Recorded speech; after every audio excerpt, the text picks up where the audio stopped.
Di tengah-tengah masyarakat kita banyak terjadi perceraian di luar pengadilan. Biasanya perceraian ini diucapkan oleh seorang suami kepada istrinya, baik itu secara lugas ataupun eh, secara tidak langsung ya, atau bahasa-bahasa kiasan.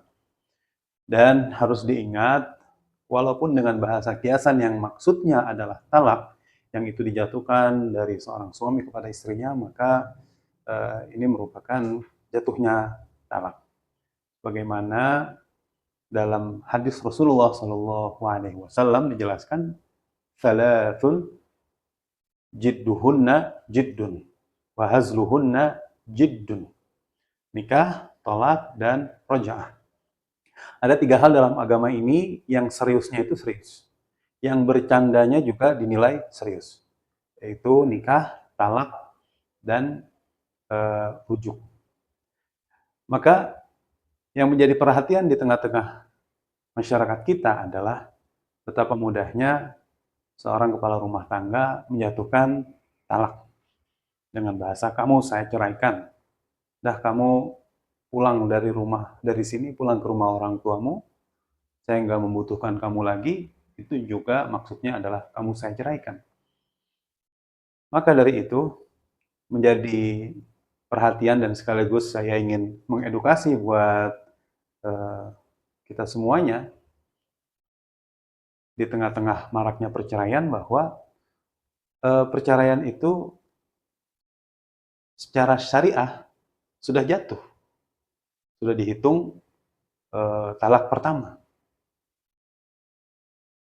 Karena talak itu tidak membutuhkan adanya saksi, tidak membutuhkan harus ada di depan pengadilan. Akan tetapi, pengadilanlah yang akan mencatat talak yang dijatuhkan tadi secara resmi. Maka untuk itu, ketika terjadi talak yang pertama, haruslah segera dilaporkan kepada pengadilan atau berkonsultasi kepada Bapak penghulu di KUA wilayahnya masing-masing. Supaya apa? Supaya terhitung talaknya. Kalau itu selesai, maka tercatatlah di pengadilan seorang suami istri ini telah terjadi talak pertama. Nah, kemudian yang menjadi permasalahan di masyarakat kita adalah talak itu sudah diulang berkali-kali oleh suami kepada istrinya. Boleh jadi 2, 3, atau 4, bahkan 5 kali.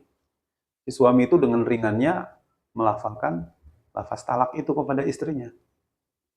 Nah, pada akhir cerita, akhirnya dia melaporkan kepada si pengadilan. Dan pengadilan tetap akan mencatat talak itu baru terjadi 1 kali. Padahal dalam syariat, talak itu batasnya hanya 3. Jadi kalau tadi sudah talak berkali-kali, bahkan di atas 3, 4, atau 5 kali, itu talak yang di atas 3 itu dianggap dia sudah tidak boleh lagi satu rumah, hidup bersama, berhubungan badan, suami istri. Maka jatuhnya adalah perzinahan. Meskipun ketika dia laporkan talaknya itu baru tercatat di pengadilan agama baru sekali. Maka inilah pentingnya edukasi, pemahaman tentang talak di tengah masyarakat kita. Artinya apa? Bahwa talak itu patokannya bukan saya sudah tercatat di pengadilan agama baru talak sekali, bukan itu.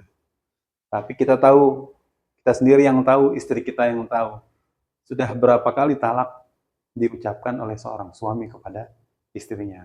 Itulah yang menjadi patokannya. Wallahu a'lam bishawab. Wabillahi taufiq wal hidayah. Assalamualaikum warahmatullahi wabarakatuh.